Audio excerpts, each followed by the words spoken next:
chance to hear it, so let her tell it. People on the streets say Sabrina speaks. Tune into the show, she will let you know. Tell all your friends and family.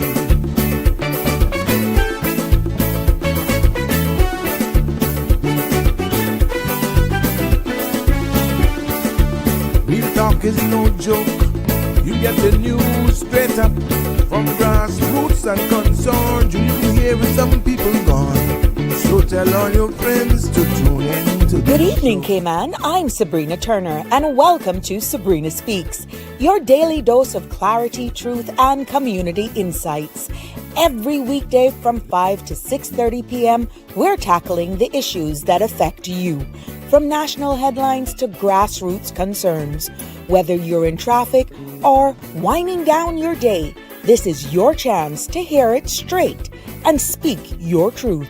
So buckle up, Cayman. We're not holding back. This is the show. We gotta let you know. Now we got to go.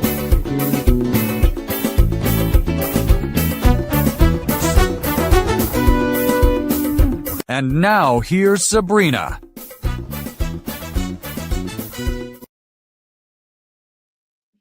Well, good afternoon, Cayman Islands, and good morning to our global family. It is time for another episode of Sabrina Speaks.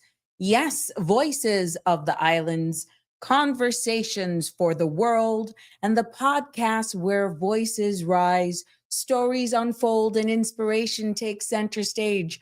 I'm your host, Sabrina, and it's good to be back with you on this fabulous Wednesday. Yes, today's episode, the mic belongs to you, Cayman, but the mic belongs to you, all of our persons who are tuning in, because as you can hear it, here and everywhere you go on the island is buzzing in homes, supermarkets, WhatsApp chats, and even around a few domino tables as the debates are actually strong when it comes to this whole immigration reform, Caymanian identity, and growing the growing divide between generational Caymanians and status holders heat up. The tone feels different, I'm telling you, and the emotions are sharper, and the country is pretty much wrestling with questions we're not used to confronting so openly. So this episode is your space to speak your truth. There's no script, there's no filter, no preset agenda. That's why it's open mic. Just us, just you and I, and share what's going on in your minds about who we are, where you think we're heading, and how we hold our community together in a moment of real, where you're feeling the tension, something is not right. But if you're talking, if you've been talking about it all week, bring it to the mic. Let's hear your voices. I'm inviting you to let's hear your voices and shaping this national conversation. But before, again, getting into today's discussion, the content you're about to hear, including any discussions or opinions from myself, guests, and or participants, is intended solely for general informational and entertainment purposes. It's not a substitute for professional legal, medical, or financial advice. I encourage you to consult with a qualified professional for specific concerns. Bridge Media Limited and all its affiliates disclaims all liability for any decisions or actions taken in reliance on the information presented. 345-936-8255 is the number to call and be a part of the discussion. You're always welcome. Now, Cayman, the countdown is on. Yes, just what? 8 days? Yeah. Again, I hope your lights are up and you're winding down on your Christmas shopping.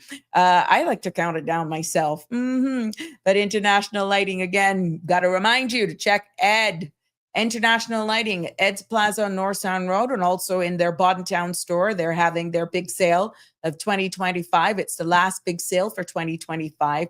So don't miss out on those huge savings. Again, he has huge savings on all accessories. That includes kitchen rugs, curtains, and he also has those 24 and 32 piece bedspread sets. They come with bathroom mats, curtains, and a lot more accessories as well to match along with your Christmas decor. We Caribbean people, we like to get at least a new bedspread every Christmas. If it's one time of the year, it's Christmas, we really, really go all out, and international lighting can take care of you.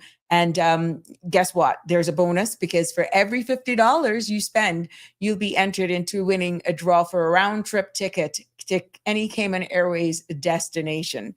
So shop today, save big, and fly tomorrow. For more information, you want to call him if you need more to find out how much of those colors or how much of those pieces he has left of those comforter sets. Give them a call, 345-949-5141. They're open from 9 a.m. daily until 6. And of course, the holidays are coming every now and again. Once the demand is there, Edward will be there. But give them a call just in case you're stuck in traffic. 345-949-5141 for more information. Yes, we're doing it here. It's open mic. 936-8255 is the number to call to join in the conversation. But, you know, we got to do this. Here's the weather. Compliments of the Cayman Islands National Weather Service. The synopsis calls for gentle winds and seas are expected through the next few days in association with a weakening ridge pattern across the Northwest Caribbean. A low chance of showers remains possible this evening, with fair skies expected Thursday as residual moisture slowly moves out of the region. Now, satellite imagery shows scattered low-level clouds drifting over the Cayman area. The forecast for tonight calls for partly cloudy skies with a 30% chance of showers. Temperatures will fall near the mid to upper 70s. Winds will be easterly, 5 to 10 knots. Seas will be slight to moderate with wave heights of 2 to 4 feet. Now, tomorrow's forecast calls for fair skies with a 20% chance of showers in the afternoon, and temperatures will rise to the near mid to upper 80s with a heat index of 94 degrees. Winds will be east to southeast at 5 to 10 knots, and seas will be slight with wave heights of 1 to 3 feet. There'll be a high tide this evening at 7:44, and tomorrow a low will be at 2:28 with another high at 9:37 in the morning. This evening, the sun will set at 5:50 and sun will rise tomorrow morning at 6:54. Tomorrow's sunset will also be at 5:50 for all of you who are making plans to take in the beautiful sunsets we have here in the Cayman Islands. Now, the outlook is for a slight chance of isolated showers through Friday afternoon and into early Saturday as the moisture affects into the Caribbean area from a frontal boundary. So there you have it, making plans. I can't believe we're talking about the weekend already, but for all of the Christmas parties pretty much that are winding down and the luncheons that you continue. And I'm hearing that the traffic out there is crazy. Yes. I don't have any birthday shout outs that were sent to me or that came up on my radar. But of course, happy anniversary, happy birthday to anybody who is celebrating your birthday today. Our thoughts and blessings and well wishes are always with you all on your birthday. That's how we roll here on Sabrina Speaks. Now, I see you all coming in, rolling in slowly but surely.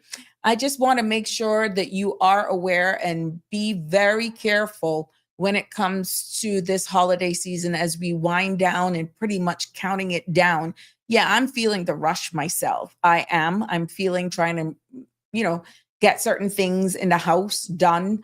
I'm not a baker, but it's tradition. I like to, rub up little fruitcake.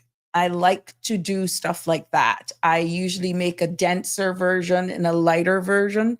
And sometimes it's just a hit or miss. But I tell you what, the family that I have, nothing goes to waste. But yeah, I've been throwing my hand down a little bit and doing a little bit of baking. Yes, I have been little bit here or there. And I'm just making sure that everybody tastes it. I'm not to the point where, oh yes, I'm a professional at it.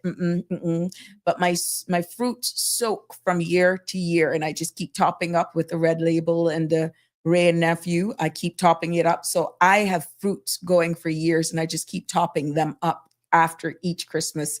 So yeah, put it like that.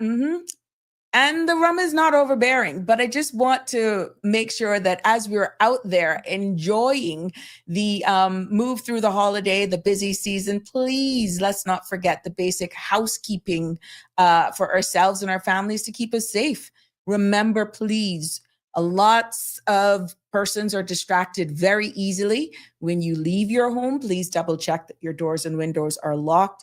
And it just takes a few seconds to just double check this to prevent break-ins. And of course, when you're out shopping, stay alert. Keep your bags close. Watch your surroundings and don't be distracted, for God's sake, by your phone.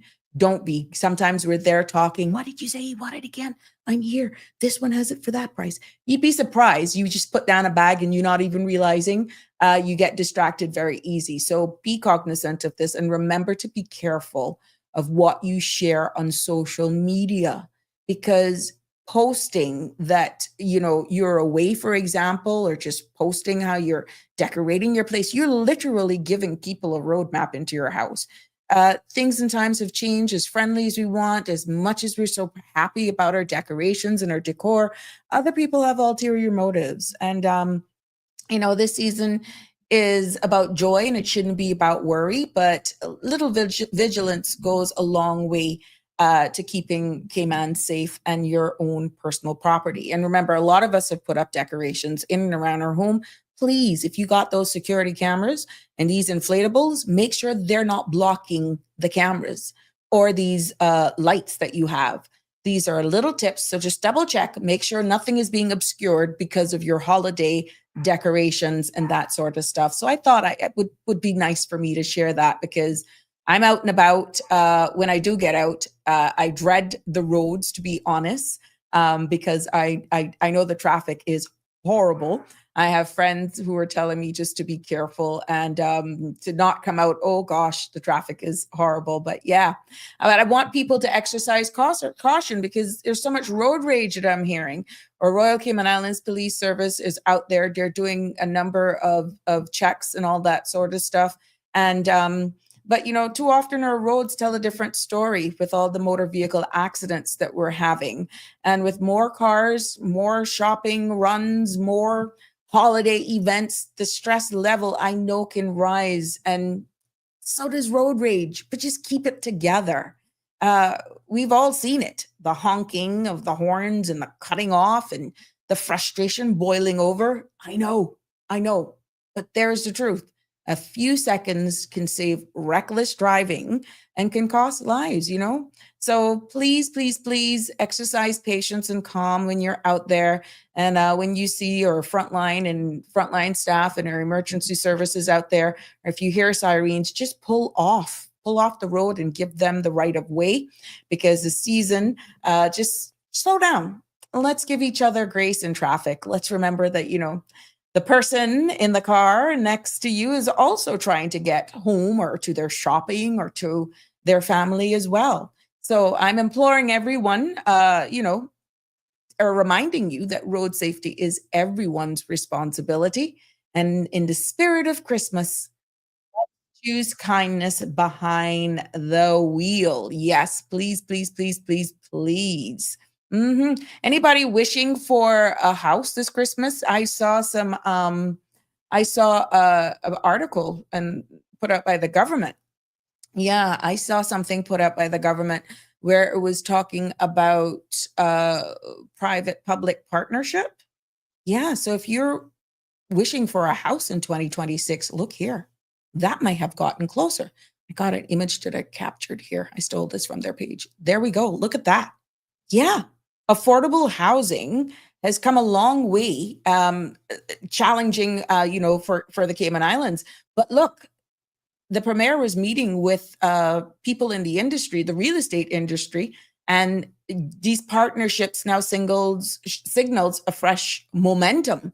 And I'm quite sure for all of our first-time home owners or those who are aspiring to own their homes, if you didn't hear it, yes, government and private sectors are leaning in together to support Caymanians on their journey to home ownership. You're seeing here where the Premier Andre Ebanks recently called on business leaders to pretty much lean in with government, and I quote unquote, to tackle the pressing national issues here. And of course, the Cayman Islands Real Estate Brokers Association, CERIBA, has announced the initiative that starting February of 2026, grants of up to $5,000 CI dollars will be available to first-time Caymanian home buyers. Now, what this means is that this effort aligns with exactly what was one of the strategic broad outcomes in what the government tabled on the floor of Parliament on housing, infrastructure, and environment, which says that they were going to prioritize affordable housing and sustainable development.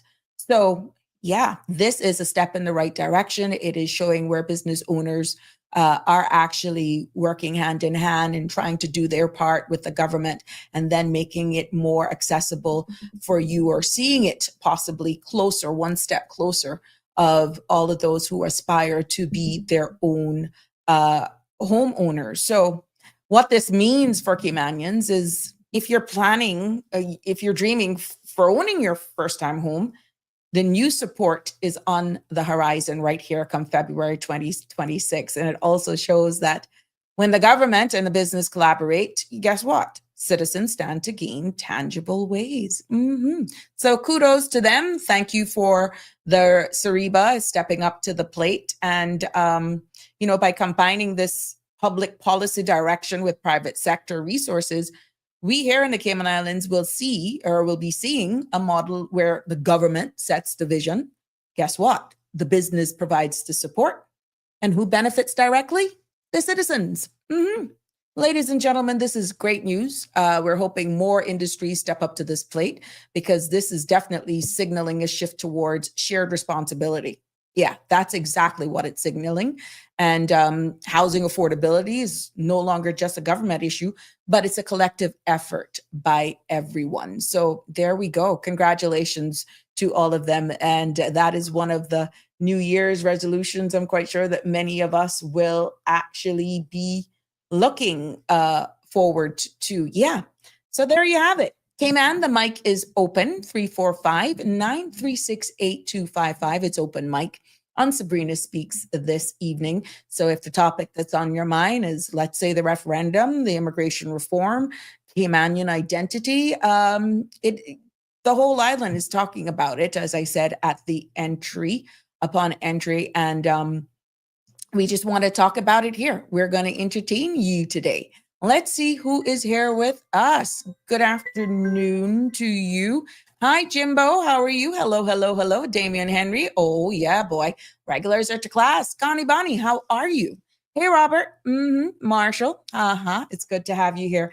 Good evening, caller. Welcome to Sabrina Speaks. It's open mic here this evening. What's on your mind? Good evening, Sabrina. How are you? Hi, Alfred. I'm fine. I sent you a link because I wanted you to, not trying to beat a dead horse or anything, but I was thinking more about this petition that we talked about last night. And I sent you a website because I wanted you to look at it with me. Because I was reading more of it, I was looking more at it, and the more and more I read, the more and more I don't like it. Oh boy. Well, I hope I'm technically savvy enough to do all of this sharing of screen and don't boot myself out. You know me. But go ahead. Well, yeah. So, because I'll admit to not having read it before. I heard about it circulating, but I haven't really read it, and I don't know that.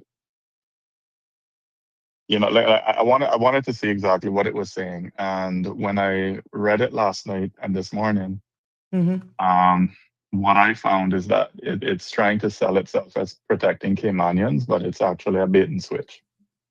Okay, right? How did you come to that conclusion? I'm going to post the link in my comments, so just in case, there we go. I shared the link. I'm going to try to share the screen, but go ahead. get into the nooks and crannies of how you came to that conclusion. I'm trying to work some stuff behind the scenes. For one, it opens with identity and fairness language. So it uses words like native, indigenous, generational rights. Mm-hmm.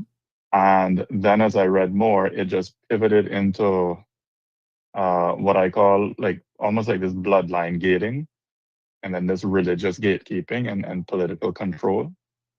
You know, who may lead and who deserves priority benefits. And for me, it's not so much a policy proposal to solve real issues for Caymanians. To me, it seems more like an attempt to hard code ancestry and a specific religious cultural order into law. Mm-hmm. So, do we? Somebody shared yesterday in the comments, because we're seeing it's like it's just gone viral now post the passing of the immigration bill, right? But I was informed yesterday, and I posted the comment on the screen, that this petition has been around for some time. It didn't just come out of left field last week, Friday. Apparently, this has been around. Do we have any idea who's behind it? well, I don't know, but I see that it requires 5,000 signatures, and, Yes. and they've barely touched just over 1,000. So I mean, I guess it's not. Are you seeing my know. screen? Are you guys seeing my screen? Are you able to see my screen? No, I can't see your screen. Okay. I'm looking at you now. All right. Not a bad view from what I'm looking at, but Oh I Lord, can't see the screen. it's probably delayed. Thank you. Oh boy. Mm-hmm. Let me see what I'm seeing here. No. Yeah, I'm trying to share this with the screen so that we can go through this. But it's telling me that you guys should be seeing my screen. Yeah. But go ahead, my love, just so we don't have dead air. I need your opinion on this. Well, I have a few issues with the petition. Go itself. ahead. It part of the definition of a quote unquote generational Caymanian is that, you know, you have to be traceable back to 1930, as we touched on last night. Mm-hmm. Why 1930? Why not 1950? Why not 1900? I mean, it just seems really arbitrary. Mm-hmm. Right?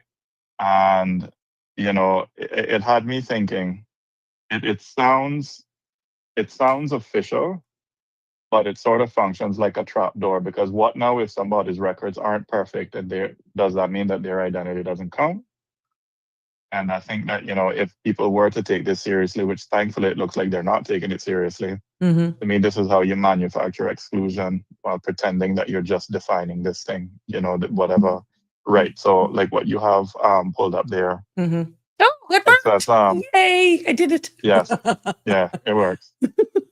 Go ahead. Right. So it says a generational / indigenous / native Caymanian is qualified as a person who meets all of the following requirements. Mm-hmm. Oh, you know, one of my questions to the petitioners is, why did they stop at 1930? Mm-hmm. Why not 1900? Why not 1950? Why not 1970? You know, like I said, the date is arbitrary. Mm-hmm.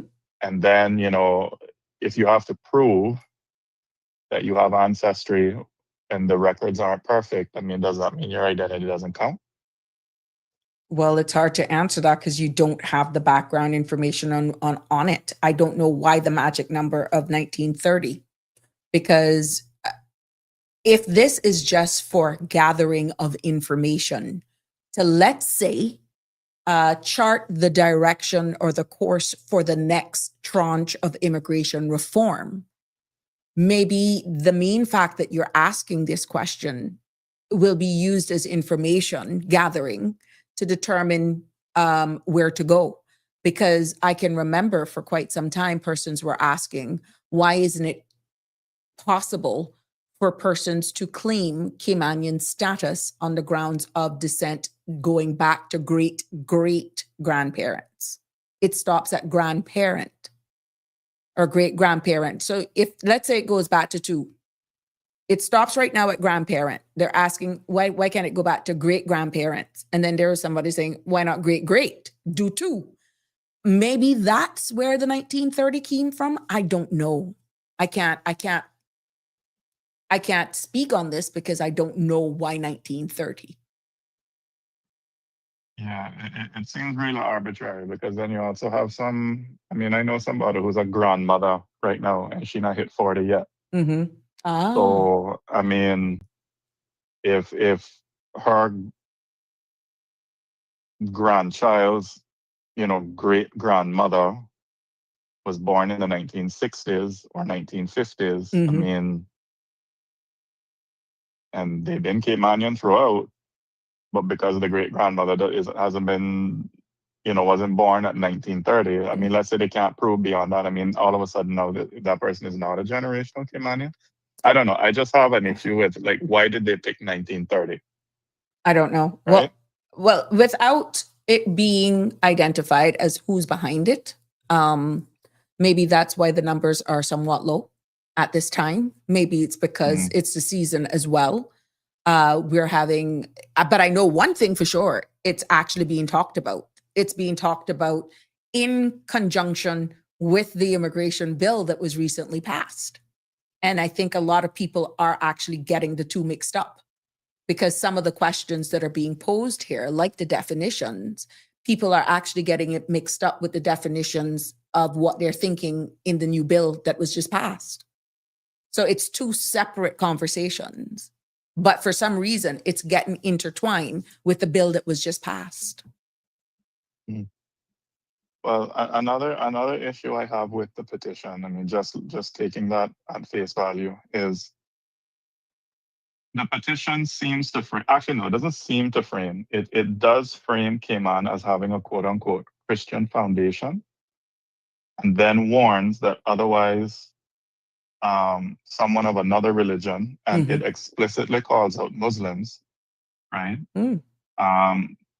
Could be making laws. So if you, so I'm if I looking at click the on screen. this, if I click on that, the Christian Foundation. Right. No. Scroll down a little more. Religious freedoms. Religious freedom. We must protect our Christian foundation.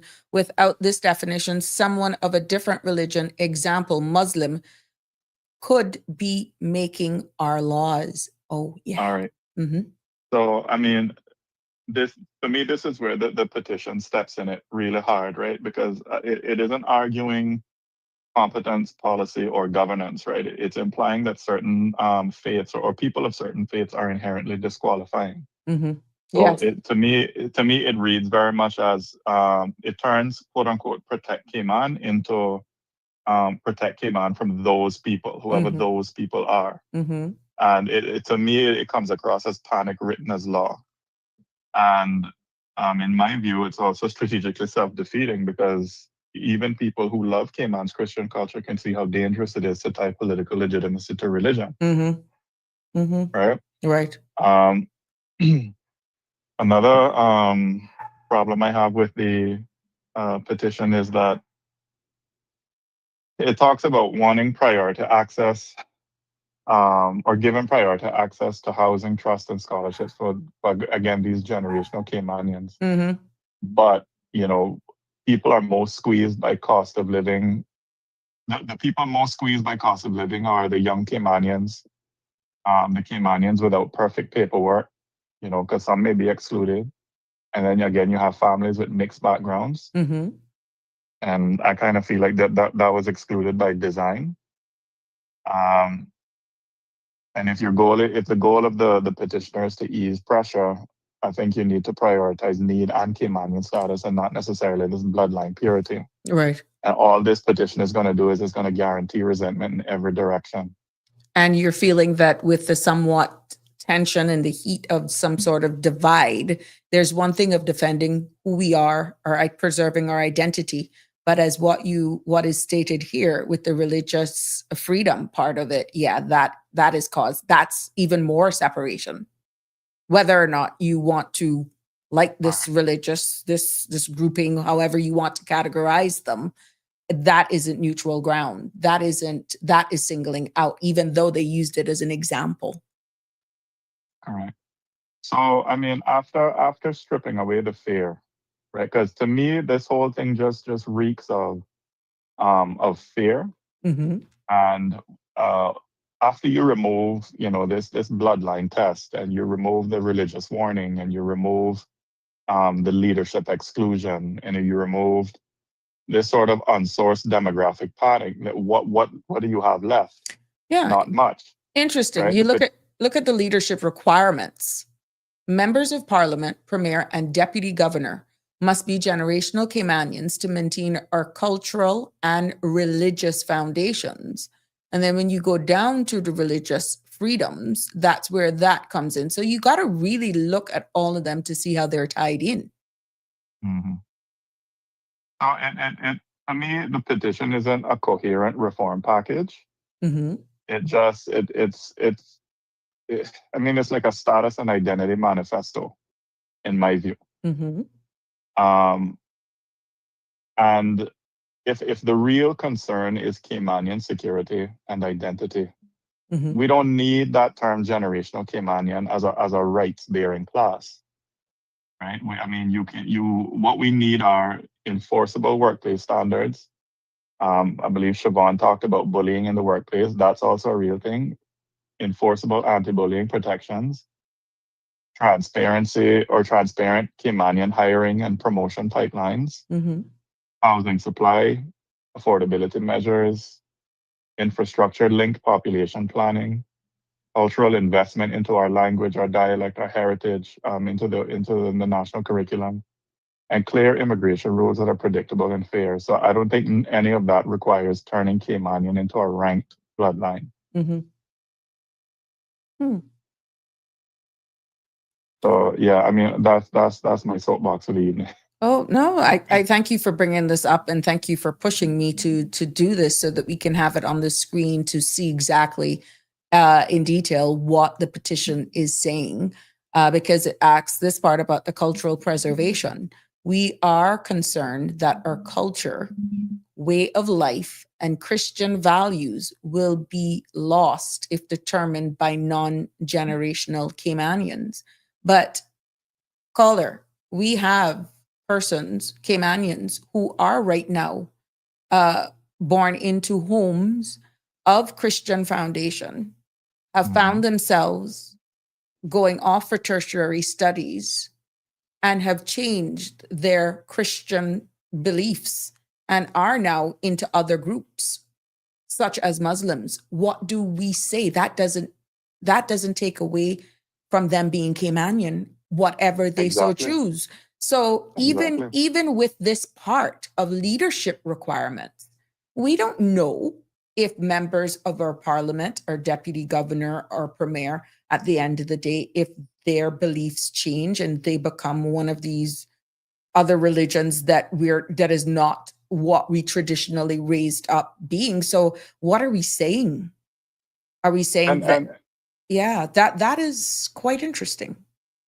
And you don't even have to go that far, Auntie Sabrina, because again, why stop at another religion? Correct. When you look at Christianity itself as it's practiced in Cayman, right? We have the Presbyterian Church, we have the Catholic Church, we have Seventh-day Adventists, we have Church of God, we have a number of different Christian denominations. I mean, is the next step gonna be, all right, well, you're not enough to be a Christian, you have to have the right version of Christianity. Oh, and by the way, my version is the correct version. All other versions are false. Well, I see the subheadings here and them justifying exactly what it means to sign this petition. But again, trying to get 5,000 to sign this, then what? What happens next? You got the definition. Why it matters is here, and then you sign. So you got the definition that is clearly outlined here for the generational Caymanian, that you're born here in the islands, and they have the example, has parents born in the Cayman Islands, where John and Mary must have at least one parent who was born in the Cayman Islands, and grandparent born in the Cayman Islands. That parent, for example, John or Mary's grandparent must also have been born in the Cayman Islands, and that grandparent must also have had a parent, for example, John or Mary's great grandparent, who was born in the Cayman Islands. So this is part and parcel of the definition of what is a generational Caymanian, right? So this is what, in this petition, the official definition of a native indigenous generational Caymanian would be. And then the lineage would have to be traceable, as we alluded to earlier on, to 1930, which is where you're like, why 1930? Why 1930? Mm-hmm. And then this is justification of why we need, or why this petition needs to define a generational Caymanian. And this is why: Christian foundation, electoral demographics, leadership requirements, protecting our laws, sacrifices of our ancestors, housing, trust priority, scholarships, cultural preservation, moral and legal duty, and religious freedoms. That is the justification for what I'm understanding now with coming up with this definition. You may not agree with it, but I'm wondering if you can sign up on this and whether or not there is space for you to make remarks. Are you a generational Caymanian? Yeah, share this petition. Yeah, if it gives, I haven't gone into it. But if it gives the ability for persons to actually explain or to give their reasons, I don't know. Well, I made my thoughts on where I stand on the thing last night. I mean, I think if the aim is to protect Caymanians and Cayman culture, there are other ways. Mm-hmm. Then putting it into law. Because as I said last night, what tangible benefits? I mean, if you're going to go to the trouble of enshrining it in a definition of Native Caymanian into law, mm-hmm. what are the tangible benefits? I mean, they mentioned, oh Lord, what do you call it? Just scroll down on it again for me, please. Where on the definition? Where? No, man, there's something. Let me see if I can put it on my. Wait there. Housing, trust priority, mm-hmm. scholarship access. Mm-hmm. I mean, why is it that generational Caymanians, I mean, like, if a person is Caymanian and they get a scholarship, for instance, they're bonded to the government, they're bonded to Cayman to come back here. So what advantage would a generational Caymanian give that I guess a non-gen or a new Caymanian would give? They both have to come back after going to school. And give up their talents or give up what they learned in school back to the community anyway. I mean, what I get for this is access to scholarships, saying that generational Caymanians are waiting in line for scholarships and educational resources that should prioritize them first. So the whole idea about the scholarship is that if you are a generational Caymanian, you shouldn't have to wait in line. So remember, Danny was saying as of right and by grant. So let's say if you're a status holder by way of grant, which is the one that goes to the board, saved by descent, saved by you having status through this generational, you should not be at the top of the line when it comes to accessing scholarships. What I get from this is that automatically, once you can prove descendants, you automatically get to the top of the pile. Anybody gets here under grounds of naturalization that has no lineage, no connection. You just got here based on length of time. You get to the back of the line when we get to you first. When we get to you, we will, but we have to deal with the generational Caymanians first. That's what I'm getting from this. Yeah, but again, to the petitioners who formed this petition, I mean, what if I fit the bill of a generational Caymanian, but I'm just not able to, either I don't have good records, or my records are, I don't have access to those records to prove it's your word against theirs. You gotta check the box. You gotta check the box. Well, exactly. So then that puts me at a disadvantage then. Well, What nothing if a I'm little one of those? DNA couldn't do if you say that you and I are brothers and sisters, but our parents hid it from each other, and we do DNA. I don't know. I'm just using this as an example. I'm quite sure that if we had to prove connection and our results come back close enough, then that should be able to stand. This is just for example purposes.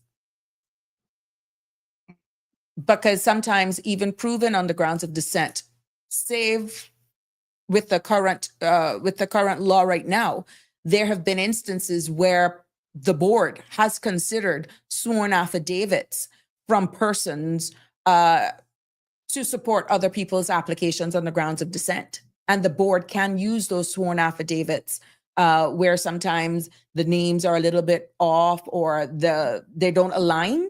And sometimes the board will actually take sworn affidavits from individuals to justify a case. Better if Yeah, you can but get a then DNA. yeah, but then it would depend on who's on the board. Then it becomes the luck of the draw of who is Correct. on the board. Correct. Because you also need someone who would know the background information as well to make it all make sense. For me, I think the petition as it reads, I think it's a manifesto for status and identity. And if what you're saying is correct, that this petition has been circulating for a while, That's what I've been told. This is the first time. I've only seen it pop up on my timeline since Friday. So you know where you can actually, and it was shared with me through somebody else via WhatsApp link. And it has been shared on WhatsApps, but only since it was shared with me and we brought it up here on the platform that afternoon that I was speaking about it was the first time that I even opened up the link. But since then, I have been seeing it on all the timelines, and there has been some chatter about it. But then someone commented yesterday that apparently this has been in circulation for a while. It didn't just come out of left field on Friday. But my first time seeing it was when it was shared with me via WhatsApp. And like I said, now because it's probably getting traction, the algorithms now is beefed up and you're seeing it more on your social media platforms and so forth. Let me ask you a question. Let's entertain this for a little bit, right? I mean, I'll be devil's advocate. We all know I like to be in the devil pro bono. Are we done sharing screen? Sure. Okay. Let's say that this goes through, and let's say that real benefits. What are your thoughts, Auntie Sabrina, on perhaps one of the benefits of generational Caymanian is that you can own as many properties as you want in Cayman, and you don't have to pay a dime of stamp duty to the government. What do I feel about that? Well, I mean, like how in the States they have a legal definition as to who is a Native American, and they've tied tangible real world benefits for that definition. Mm-hmm. If we're going to go ahead and do that, I'm asking you, what are your thoughts on removing stamp duty for quote unquote generational Caymanian? Remember, the government makes its revenue, and the mere fact that we've now seen the premier lean in and private sector has now leaned in to try and ease and giving this ease of $5,000 just because of generational Caymanian. It's a hard line because all of these revenues being collected makes the country run. Now, generational Caymanians themselves are already, in my humble opinion, getting a break. First-time homeowners, no stamp duty. Second property, you can get up to 3, I understand, based on the amount. Now, if you're just going to do that carte blanche, I would say we already got it in practice. It's already in practice. It's a lot of people did not even realize that as Caymanians, forget the generational bit, okay? Caymanians. A lot of people didn't even realize that you could have done multiple properties. And once you made the request and it's subject for approval by the minister, and sometimes that has to go to cabinet for support. You know how much Caymanians did not realize that you could do multiple properties based on the amount, and it's to the discretion of the minister at that time. So I would say, Alfred, that it's already in practice. But you just wanted to define it now to say persons who don't have the lineage, they can't get it. I think that's gonna be challenged. Well, I'm just playing devil's advocate. I know, I know. I'm not for it. Well, let me sweeten the deal then. If you can prove that you're generational Caymanian and you've already paid stamp duties on all your properties, could the government refund that money No, to you? no, it's a transitional clause. Come on, come on. No, come on. There will be, as we continue to evolve, as we continue to modernize, other things will come that maybe that will be some sort of a payback in the future. But if that's the case, then oh my gosh, do you know we trying to balance the budget right now? Can you imagine if that had to be done? I understand it's devil's advocate, but just how we have a transitional clause in the legislation right now, this bill, it would be the same thing. Now, if they want to say any properties bought, let's say 3 or 5 years, we will give you a portion of it back. That's up for the government of the day to consider, but how is it going to impact the bottom line when your country's already facing ways of trying to keep the country running without indirect and direct taxing its people? It's a delicate balance, let me tell you, Alfred. And with what we're being faced right now, just trying to balance the budget, you're seeing even with the naturalization, the fees and stuff were announced today going up. These are all revenue measures in order to keep our country going so that we can somewhat enjoy whatever type of life we're having here and quality of life. You should be seeing some of these things represented in our garbage being collected, the frequency and the type of equipment that is being used, how our roads are maintained and kept, how we should be able to access any public services such as healthcare and public health, even though they're a statutory authority, and the efficiencies of government processes with when you're actually doing and transacting business with government. Now, housing and access to housing is some of the things that you benefit your people from with all of these revenues. Now, we have heard, let's get the cost of living down. And one of the ways we can do that discussion is lowering utilities. Now, how Sariba has leaned in and say, this is what we're going to do. Maybe, will the utilities do the same? Will CUC do the same? Remember, Water Authority is a statutory authority, okay? They're not private. The UC is. Will that be the next tranche of conversations that will be had? Let's see.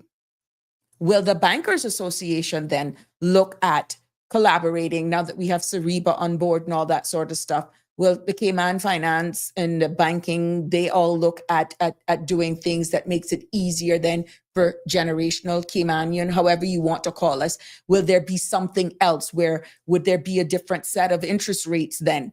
We don't know. We don't know. The talks are being had. But if that's where we're going, Sariba has definitely made a step in the right direction. Will other industries lean in and try to work with the government to ease the pressure on, let's say, utilities and loans for mortgages, that sort of stuff? Is this the step in the right direction? I think it is. It shows the collaboration, in my humble opinion. Now let's see what other industries will do. But somebody's paying for whatever is being given back, some way, somehow. Somebody's gonna pay some way, somehow. There's no such thing as a free lunch. There we go. So how far are we going with it? Anyway, I just thought I'd play devil's advocate with you. No problem. Thank you for your Show. feedback. Yep. You look lovely as always. Thank you so much. Good night. Good night. We want to thank Alfred for calling in, and we thank him for his contribution. He's always thought-provoking, and it definitely gives you food for thought. The phone lines are open, 936-8255, to share your perspective. What are your views? What are your thoughts? What's keeping you going? But yeah, like what I said, in regards to this petition, to be honest, you'd have it from one perspective where Caymanians and some Caymanians may actually see this bill as another step in making it so much easier for expats. They may see this this whole thing as protecting. I think Mr. Balika said that yesterday. And, at the end of the day, for them to push back and say, look, this is my turf now. This is what we're going to do. Just let me define it. And here are the boundaries. We're drawing the line in the sand, right? They may worry as well. Some Caymanians may actually look at it from the perspective where while the economy benefits, Caymanians themselves are, I mentioned this yesterday, we're already outnumbered. So it's almost like an overshadowed. You're feeling overshadowed in your own country. And then from another perspective, you will have, supporters argue that it's about stability. And Cayman economy depends on foreign workers, and its legislation must actually have that balance. You can look at it from all sides. Good evening, caller. Welcome to Sabrina Speak. The mic is open today. What's on your mind? Good evening, Sabrina. I had two issues I wanted to raise with you, but let me begin with what you've been discussing, the petition. Mm-hmm. Yeah, this is very interesting. The way I see the petition is like it is really a broader issue. I'm not saying the petition itself is necessarily a problem. Mm-hmm. I think that the petition might be imperfect in terms of the way it defines generational Caymanians. Mm-hmm. For example, there's been this mention that how do you pick 1930? Mm-hmm. It's arbitrary. Yes, that was a question. Yeah, in a sense, it's arbitrary, but a lot of legislation of this kind very often picks a date which is maybe not entirely arbitrary, but is intended to safeguard something. Mm. Because I would imagine, for example, in 1930, everybody who was in the Cayman Islands, the majority, I imagine 90%, would have considered themselves, unless they were directly from the UK.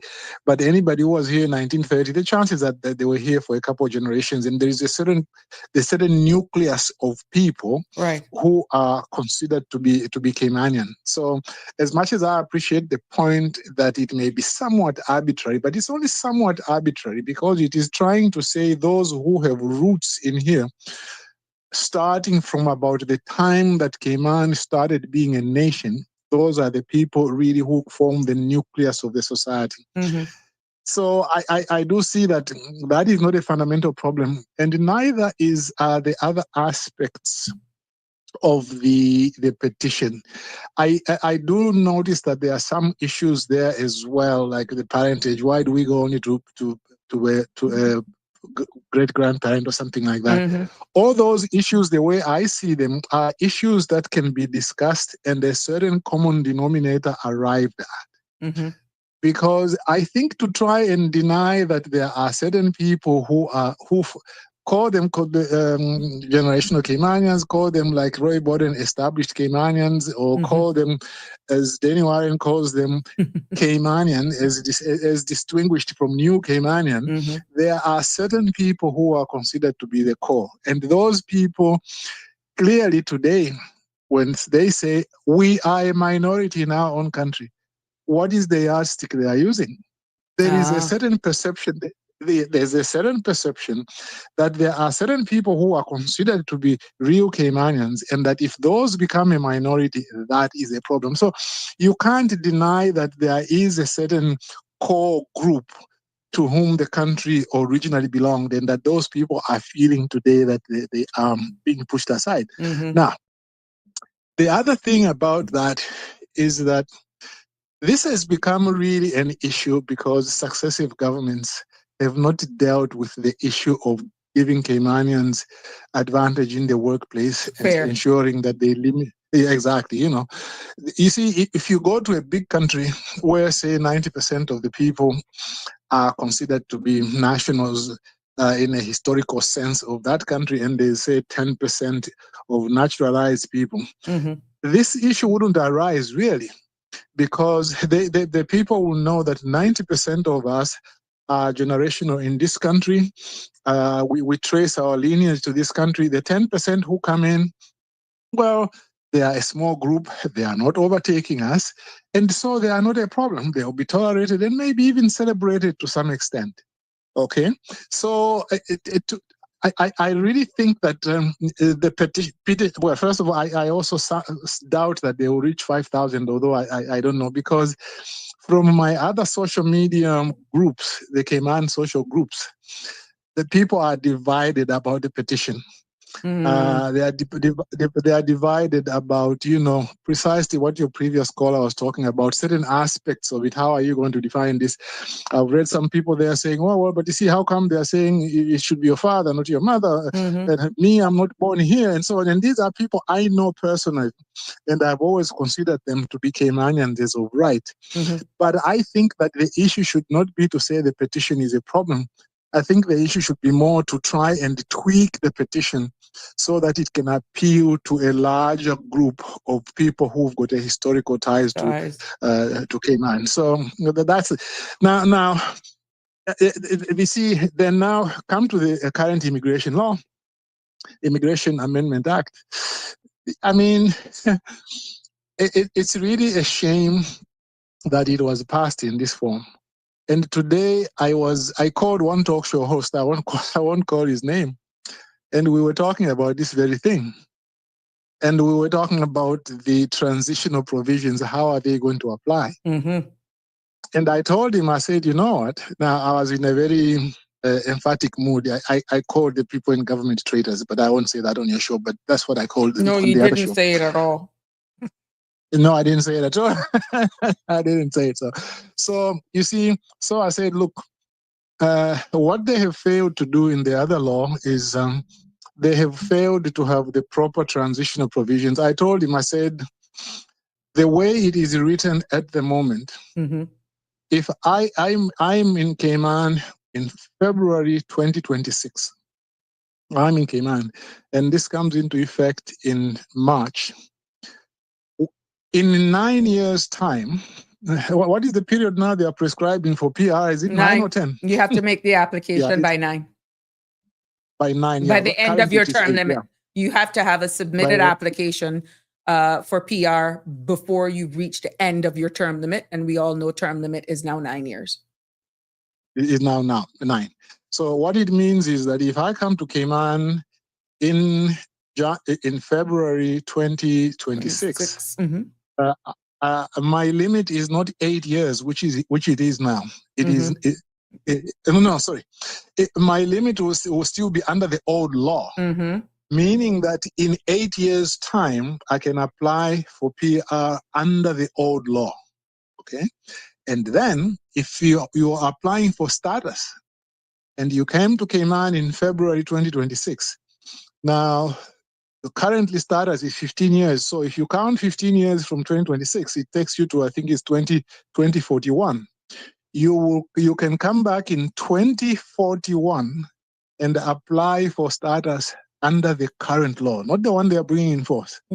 Okay, and the reason it is like that is because of section.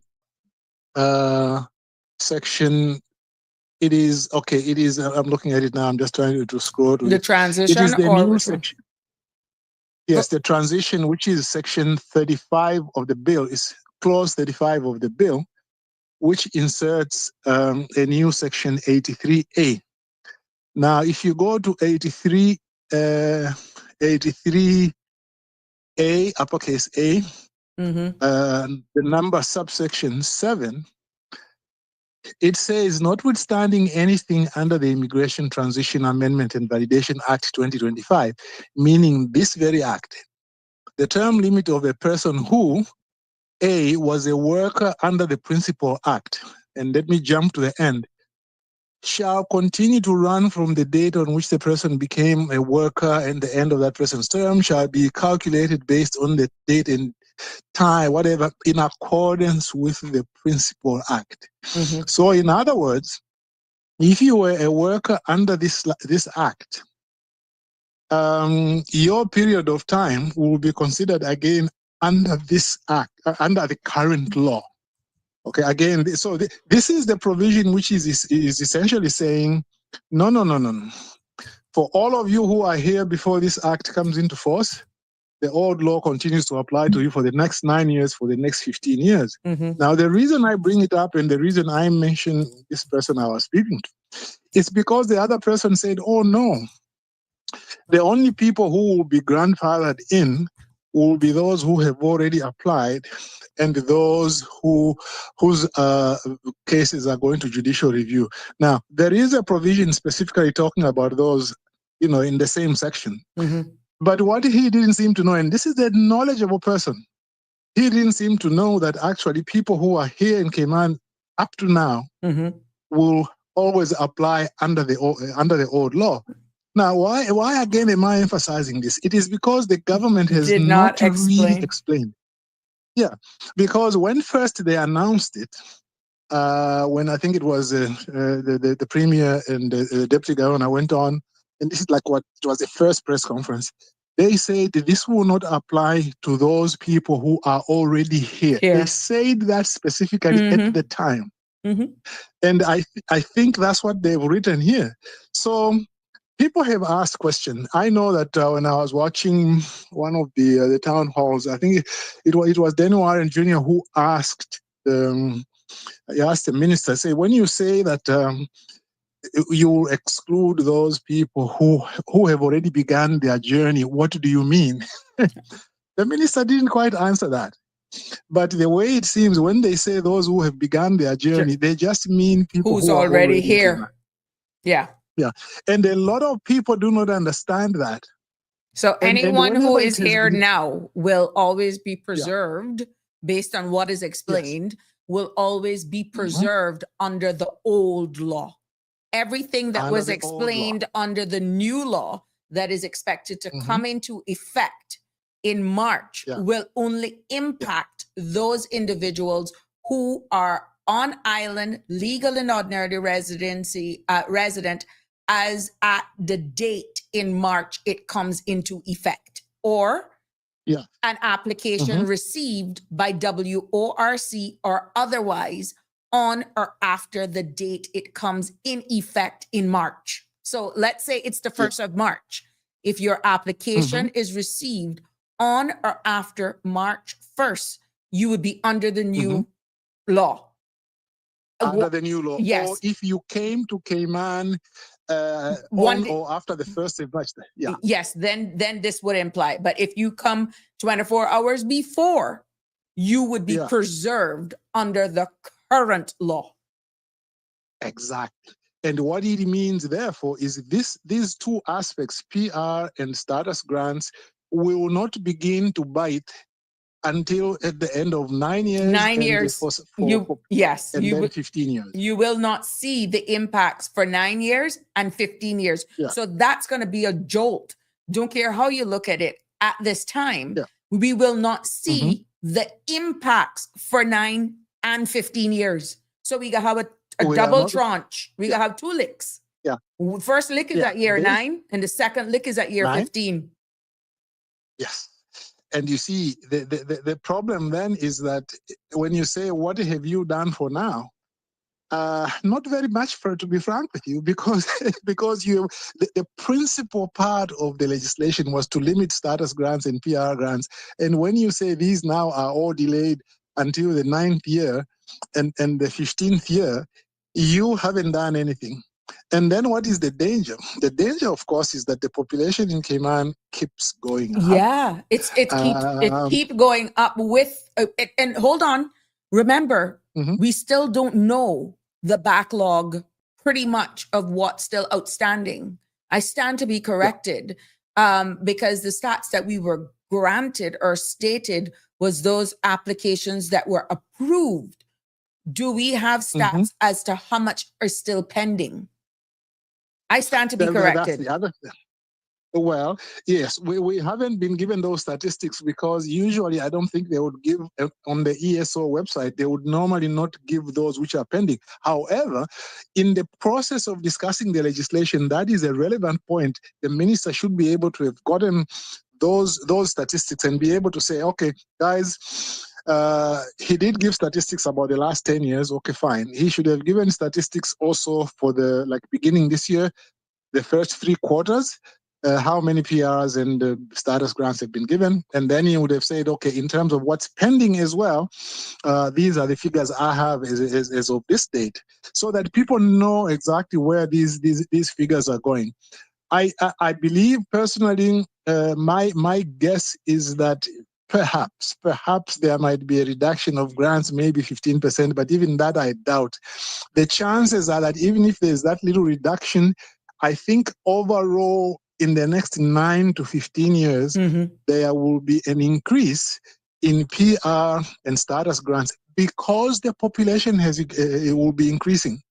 And I do not believe that these measures will have the effect that they are hoping to have. Oh, by the way, remember that in 9 to 15 years, another government may come in and say, well, we disagree with this period, about 20 years is too long. We have received petitions from Caymanian women who say, well, you see, their husband can't get status and so on and so forth. So it could change, just like they did with TLEPs. Which will be another balloon of applications. Let's say it's reversed for a lesser time or go back to what it is. But, oh gosh, yeah, that is quite interesting. What we're not looking at, though, Calder, what we're not looking at is the mere fact that every meeting of a board, there are applications right now that have been pending for years in some cases. And these are not included in these stats that we're seeing right here, right now.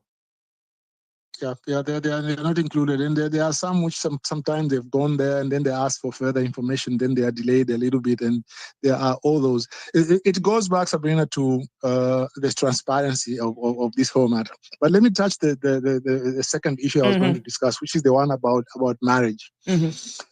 They are now saying that you can't get status if you by marriage 15. Until I think now they are 15 years. I think currently it's 7. It's 7 years like now, 15 years for what is being proposed. At one point, it was supposed to be 20. I had heard the number was 20 years. Yeah. Yes.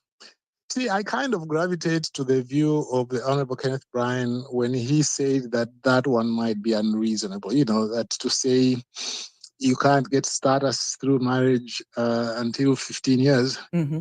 I get a feeling that was driven more by a feeling that most marriages are sham marriages. Okay, I think they are now punishing genuine the marriages, innocent suffering for the guilty. Yeah, exactly. Because in a modern society and in Cayman in particular, I think the divorce rate, I don't want to be negative, it's kind of high. A lot of good marriages do end after 8, 9, or 10 years. Okay, the ones that last up to 15 years, I think are the exception rather than the rule. So to somehow pass a law which seems to presume that if you get divorced before 15 years, somehow your marriage was a sham. You know, I have a little bit of a problem with that, because you're just going to make a lot of innocent people, Caymanians, who are in genuine marriages, and maybe they run into a problem in the 10th year. By that time, maybe they put 2 children. And then you say, well, like Kenneth was saying in the house, and then the children will be saying, oh, so you mean daddy doesn't have status here? No, so can he be sent away, you know? I think there's a problem there. Now, is it an issue that needs to be dealt with? Yes. But one way to deal with it is, and they've been doing this, but I just don't know to what extent, is to ensure that the enforcement of these laws relating to sham marriages are better. You might want to give marriage officers a little bit more power to question, and other people who are involved in that. That's one. The other one, which I thought was very reasonable from Kenneth, he said, look, why don't you keep it at 7, but you retain a power to revoke it if the marriage, doesn't subsist? Doesn't subsist, you know. In other words, I mean, okay, you give it at 7, but if you want to give a little bit more power to revoke it, like if it turns out that the marriage was a sham, or some other factor which comes in, or the man is violent, or this and that, like, in other words, give yourself a discretion to be able to revoke it. That might work out a little bit. It's a more balanced way of dealing with the issue, rather than just saying, well, all of you now, whether it was a genuine marriage or not, you are going to have to be married for 15 years. I just think that they looking at it from the other side, looking at it from the flip side, immigration board, immigration, as we know it, WORC, or the Caymanian Status and Permanent Residency Board, may not want to find themselves in a mediation or mediator type thing when it comes to immigration, because we have seen that where back in the day you would just constantly threaten, use immigration as a hold and stick over your head, and they just write a letter in saying, look, this is what's happening, yada yada yada, please take it away, they mean me no good. But yet they have not made any moves to end the marriage by way of a legal separation or a divorce. And they would use immigration and the boards as this stick to try and normalize their relationship. And I feel that is probably one of the reasons why they don't want to probably go in there, because then it'll be this back and forth of the board trying to make a decision. You kiss your makeup and then, oh, I withdraw it. Do you know what? So it's really hard when it comes to marriages, but getting immigration and the boards and councils, whatever you want to call them, to actually be there as mediators into a personal relationship, that there's no place for that in the law. It's either black or it's white. Yeah, and those are aspects of the law which you want to be clear, and you want them to be subject to very little discretion, if at all. Correct. Like, for example, that's the word, discretion. Take away the discretion, which was the birth of the point system for PR. The whole they wanted to remove discretion from the boards, then it wouldn't get personal.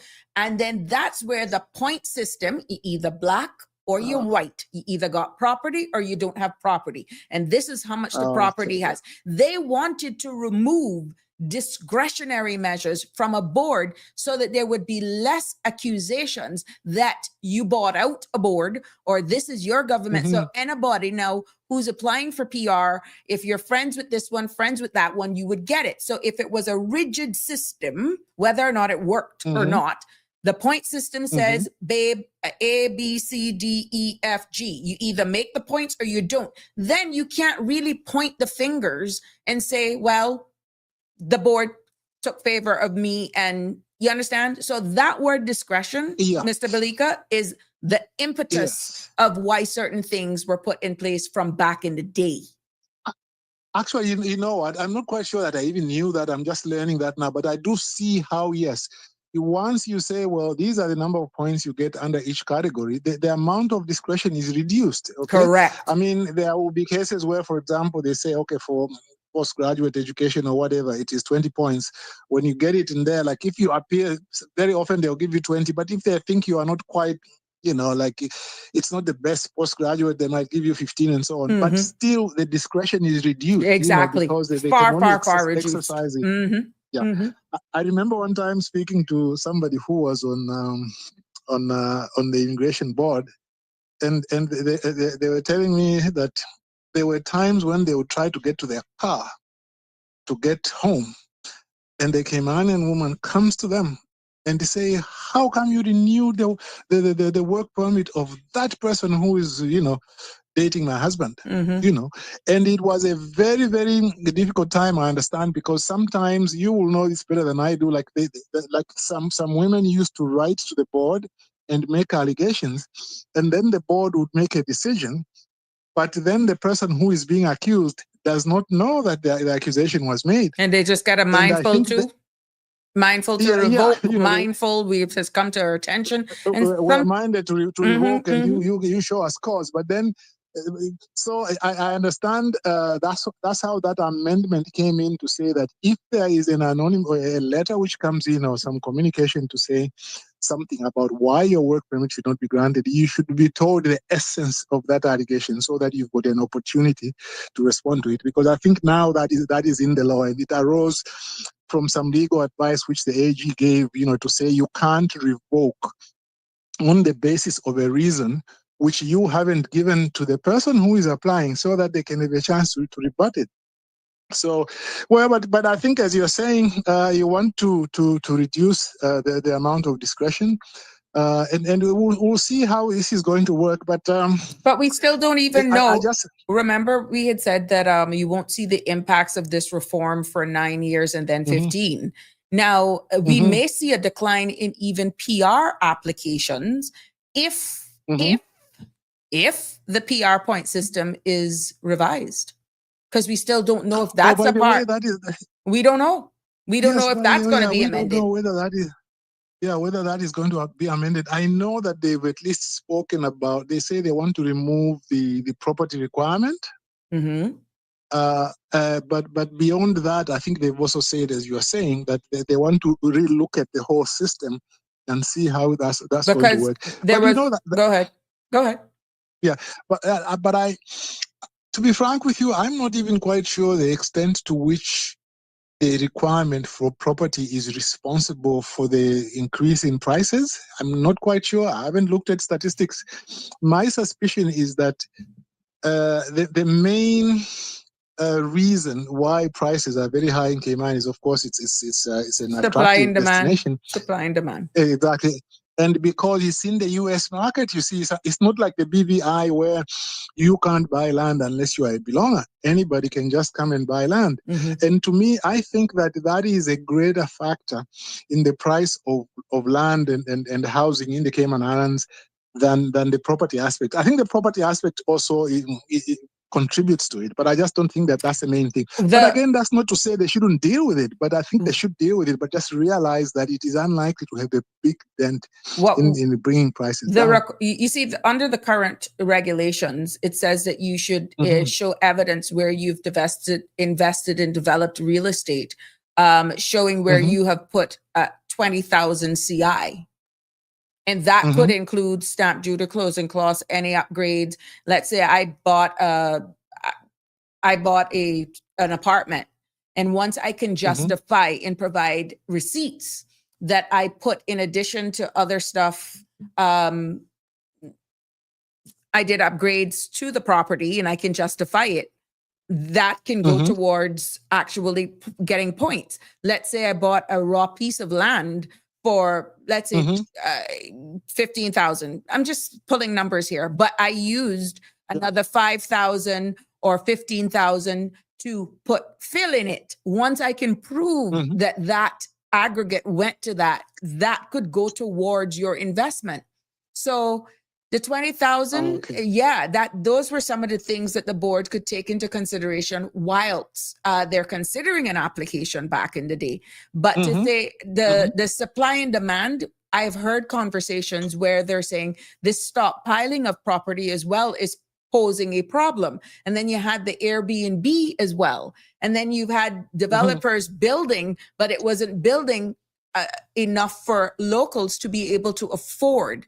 So there's a bigger picture at stake when it comes to accessing of homes. It's not that they're not in the market. It's just that we find that certain income brackets just can't meet the sale price of some of these. And even when you look at land, even when you purchase raw land, the cost of construction, the cost of actually preparing the grounds in order to be able to construct is another thing. And many times people just don't have it.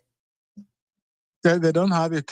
Well, these are some, I mean, that's why these issues are really so complex. From what I understand, in Bermuda, they created certain areas where only Bermudans could buy land, because they said, look, the extent to which the U.S. market has now just swallowed up the Bermuda market, the local people wouldn't afford it. So they said, well, in these certain areas, only local people can buy land. But do you know how that would look at here?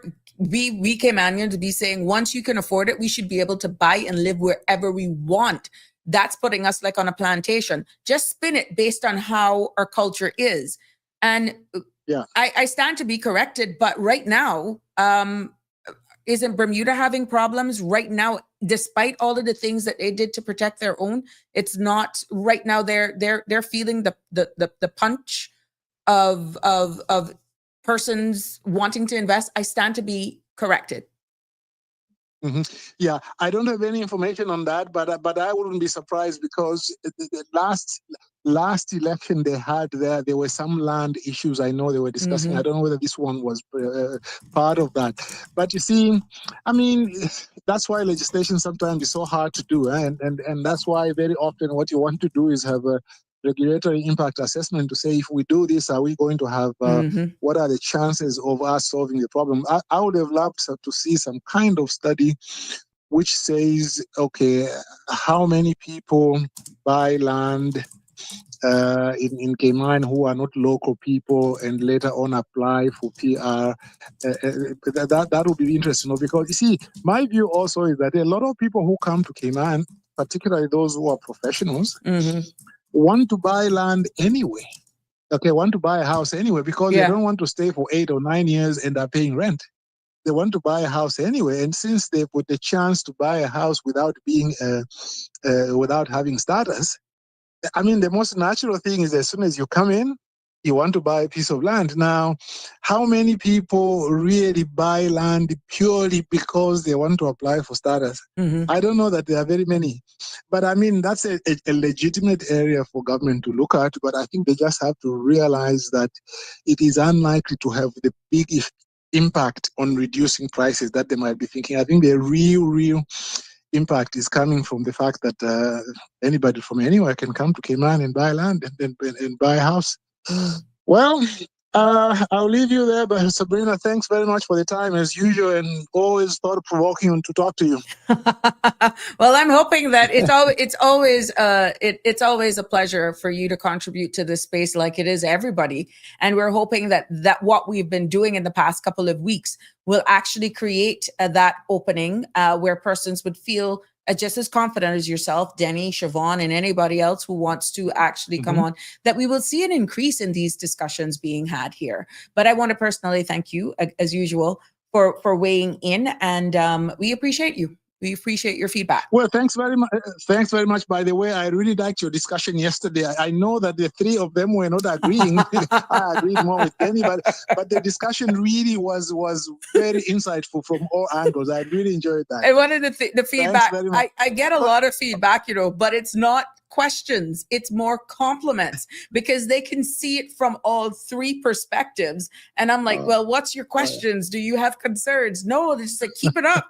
We're learning, we're seeing it from three different perspectives. So that's a good takeaway. Well, count me among those people. There we go. Yes, likewise. Thanks all right, again. sir. We'll talk to you soon. Yeah, take care. Yes, there you have it, ladies and gentlemen. 345-936-8255. The phone lines are open. Dean Gillette says, kicking the can down the road. I'm assuming you were talking about we were talking about the status grants at that time. Scott EB says, making the marriage term longer than PR/rollover window is the point. Right now, the marriage of convenience allows them to stay in Cayman.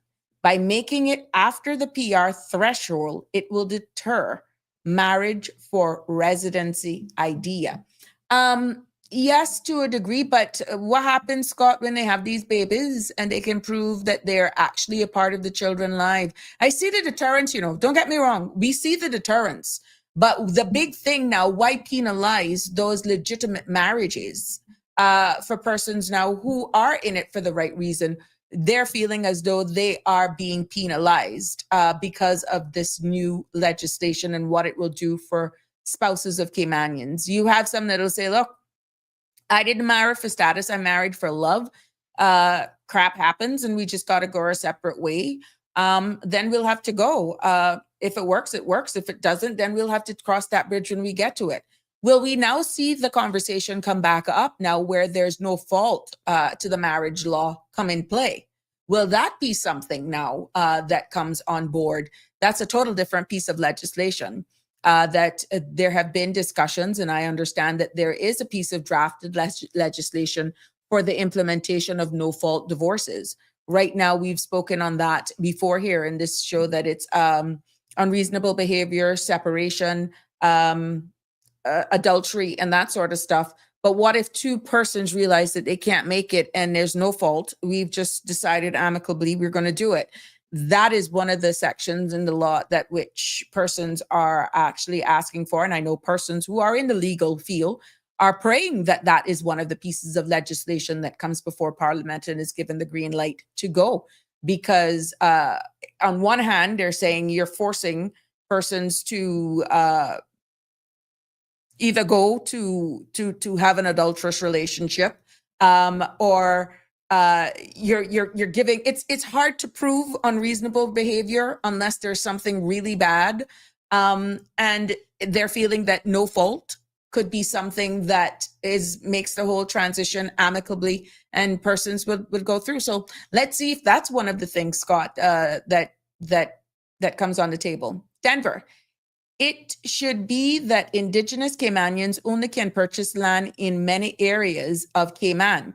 Okay, let's see if that is the case. You don't feel, Denver, that people will feel that we're pigeonholing them into certain places if that's where we go? Just asking, devil's advocate here.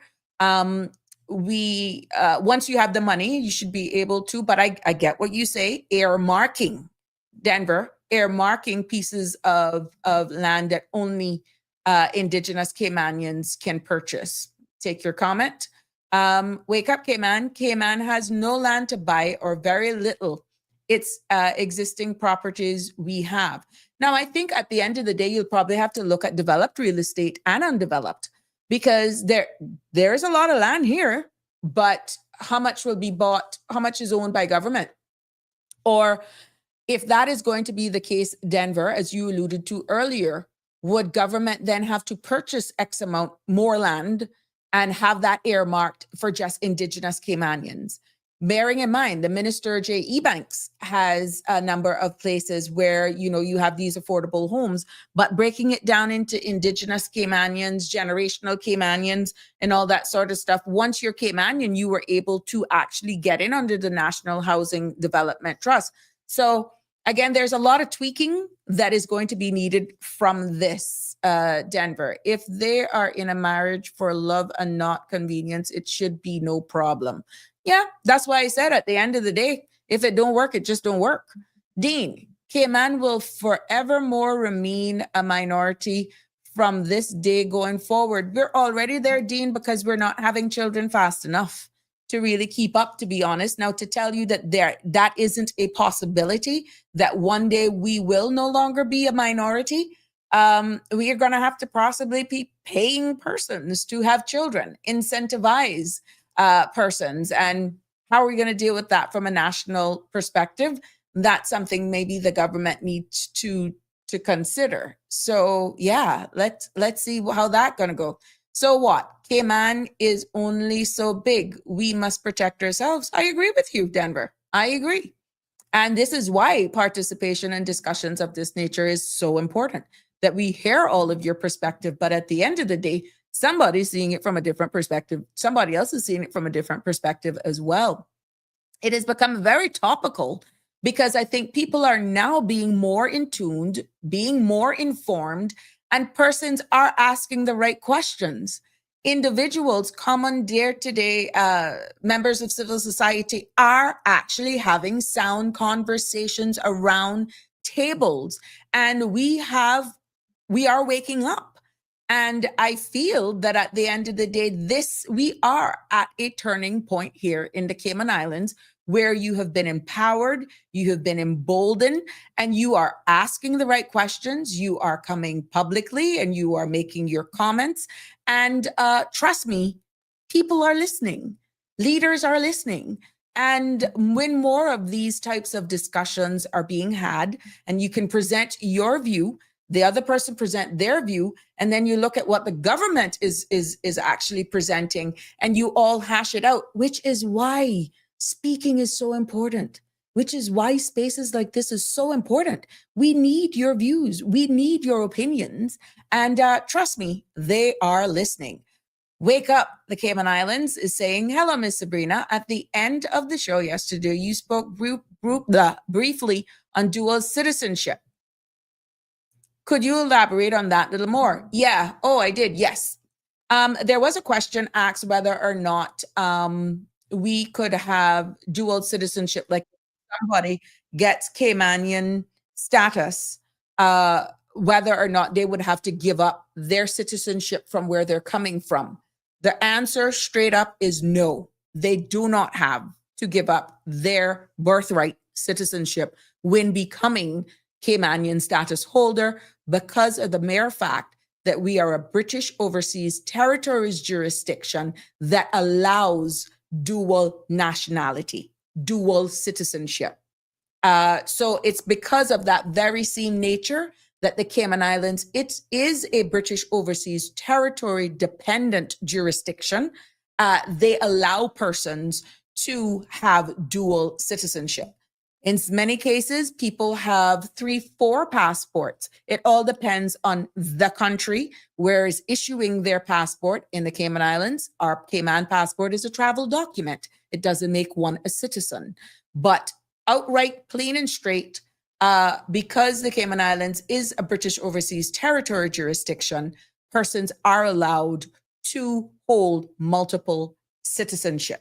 So I hope, Wake Up, that answers your question or it gives you more clarity. Miss Barbara G, how you doing, my sweet? Owning a house should in no way be considered in granting status, as it's driving up prices for everyone. Well, we heard a different side of that from Mr. Belika. One of the requirements, Miss Barbara, was whether or not you invested in property, that you were given a better chance of, and it was for PR, not for status. It was for permanent residency. For those persons who are here on work permits for 8 years or more, those persons were able to, once they can prove that they had invested in or on their way to owning property, and they could demonstrate where they have done an injection of X amount of dollars. The minimum was 20,000. Cayman bracket was a little less. Once you bought properties in the sister islands, it was less. And a number of these fees included closing fees and stamp duties that could go towards that 20,000. So in this case, it wasn't for status, Miss Barbara. It was for permanent residence. Scott, no fault divorce will further lower marriage numbers and the birth rate. But my love, people are asking for it. People are asking for it. The law is, you really think it would lower birth rate? Scott, no. I don't think it would, to be honest, the no fault, because the children are here whether or not. I mean, gosh, you're having anchor babies right now. But I don't really think it would do an impact on the birth rate. You may actually see an increase in marriage if the no fault divorce comes in play. So could be interesting, but it would be good to look at that, Scott. It would really be. I could be honest with you. If it's easier to get out of, I don't see why the numbers of marriages would go down. I see the numbers possibly of marriages going down. More deterrent for this annual declaration once you get your status. So you may last out for the 15 years and eventually qualifying for citizenship, Cayman status. But then this annual declaration for 7 years after you get it, or if you, for whatever reason, go off island for reasons, for work, for education or medical reasons, you possibly will risk the chance of losing it. I think that's more deterrent. People will be like, I can't fool with this crap. I'm going to marry you because I love you. And whatever the hoops and hurdles is, I guess we'll have to go through it. And this is why I said what I said earlier on. If it's going to work, it's going to work. And if it's not going to work, exit stage left.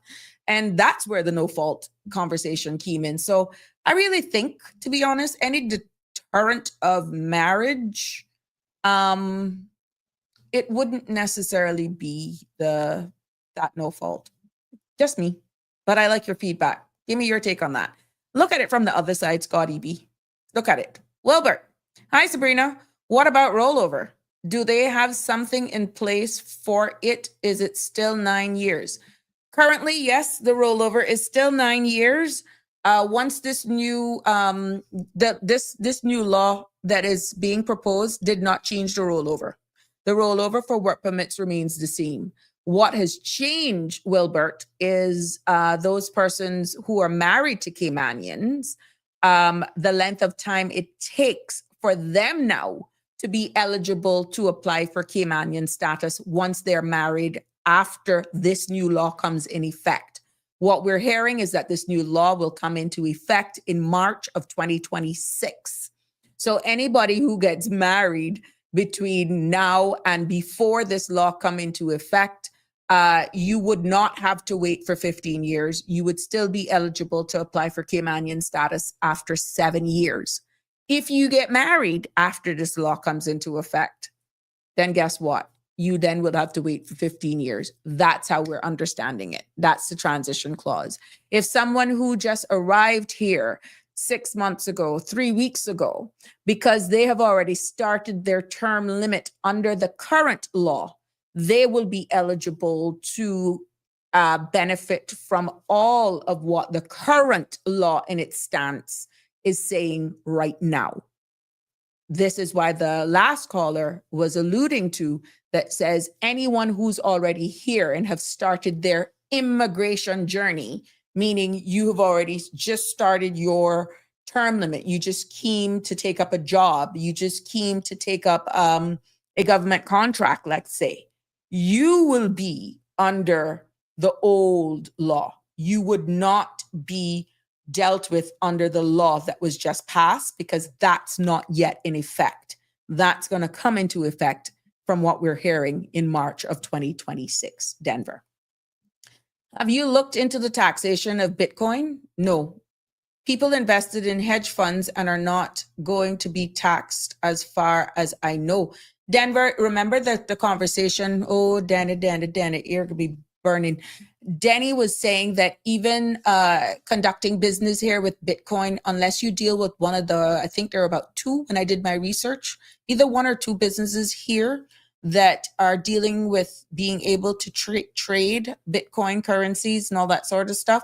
But your banks, our local banks, are not allowing you to engage in any transactions with Bitcoin. And for what my memory serves me is because that type of trading with that type of currency, Bitcoin or otherwise, is in direct competition with the banks. So if they see you're transacting any business, anything to do with Bitcoin, they have the right to decline you from doing any transaction with, let's say, your debit card or any online transfer with any companies to deal with Bitcoin. So no, I have not looked into taxation of Bitcoin. And I thank you for that feedback, but we have a lot apparently to go through here in Cayman when it comes to trading and doing business with the Bitcoin scene, from what I am understanding, and that's shared by information that Danny Warren has shared with us, to be honest with you. But it's going to be very interesting as we get into the digital age, where we're going as a whole, and whether or not our financial industry is also, I'm quite sure they got their hand on the pulse. It's for us to educate ourselves, to be prepared so that we're not caught off guard as regular members and citizens of a society. And then you just hear it when certain things then are put on the floor of Parliament, or we bring up a topic here, or one of you actually highlighted, as you've so rightly done, Denver, that the first time people are hearing it. But we have shared that here, that our local banks don't want you to be doing any transactions with your debit credit card once you're going through their bank with anything to deal with cryptocurrencies and that sort of stuff. So let's hope that in the future that may change. Now that somebody was asking about British citizenship, just to let you know and to break it down here for you for the sake of information, this is open mic here this evening. At any time, you can call in. You can give your questions. 936-8255. That's 345-936-8255 is the number to call. 7 o'clock, there's going to be football, Cayman football that comes on CMRTV.com. So I will be ending at 7 tonight to make way for the next content creator for the next episode that is for the next show that is in line after this edition of Sabrina Speaks. But just in case you missed it, if you are planning on applying for naturalization or British registration, starting January, this was official from the government, the Department of the Deputy Governor office. Starting January, the government, if you know, is raising the fees for people who want to become British Overseas Territory citizens here in Cayman. Now, naturalization, that's becoming a BOTC through a formal process. That cost used to be $625 CI. Now it's going to $1,300. And on the top of that, the filing fee is going to be jumping from $200 to $500. So altogether, if you're going to be applying, you will now pay $1,800 starting January for naturalization. Now, registration as a British Overseas Territory citizen for minors or children used to be $250. Now it's going to be $800. And the same, the CI filing fee of $500. So the $500 will be the filing fee. Now, what this means is that the total is $1,300 per person. And we know that there's a lot of marriage checks, that sort of stuff that has to be done. There's going to be a brand new, I understand, fee of $300 for if you're registering as a full British citizenship that didn't exist before. So pretty much you need to understand that all filing fees are non-refundable. So if your application doesn't go through, you don't get the filing fee back. You will not get that back. So this was being justified by the government to cover the real cost and what it takes to processing these applications. Like I alluded to earlier on, with background checks, verifying marriages.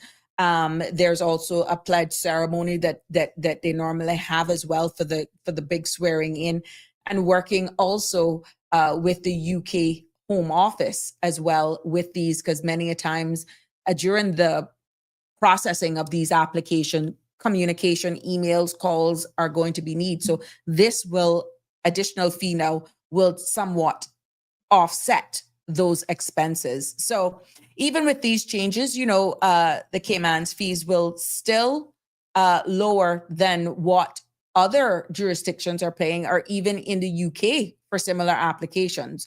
So if you think it's high, this is still lower than what you're paying for other applications, even in the UK, is what needs to be understood.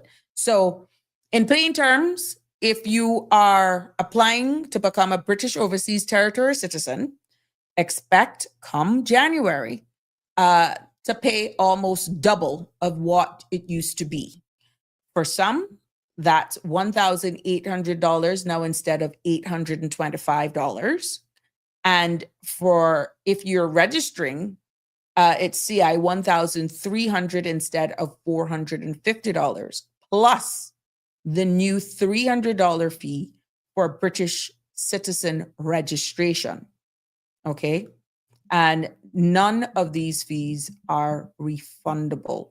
So I just want you to be aware of those things, that all of these fees will be impacting all of these applications, amongst all of the other heightened fees that will come in effect as of January. Barbara G.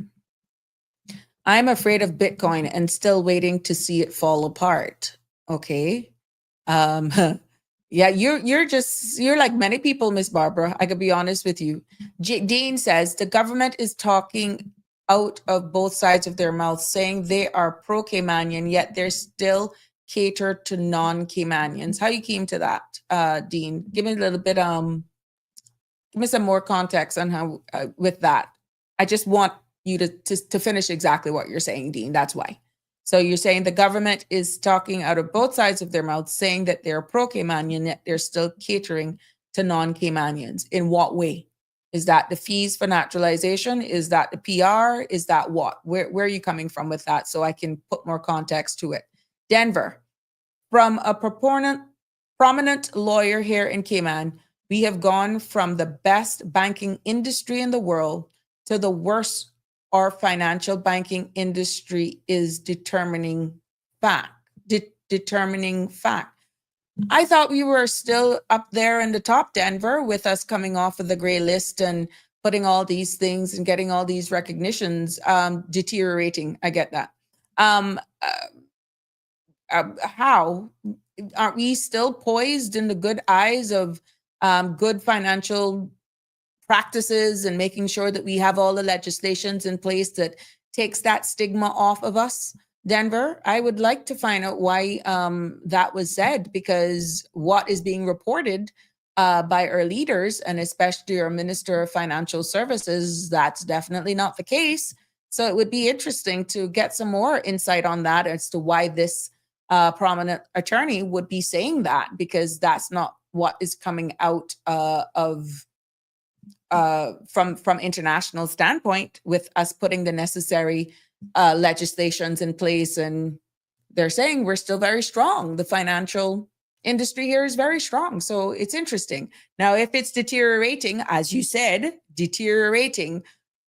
what would be the cost of that? Is it with some of the laws? Because we know somewhere, somehow, Denver, we're all connected somewhere. And this is why crime and national security is of paramount importance. This is why a decent healthcare system, public health system, access tourism product, when it comes to a cargo facility, when it comes to airport and all that sort of stuff, these all play into making our jurisdiction and, of course, our legislation.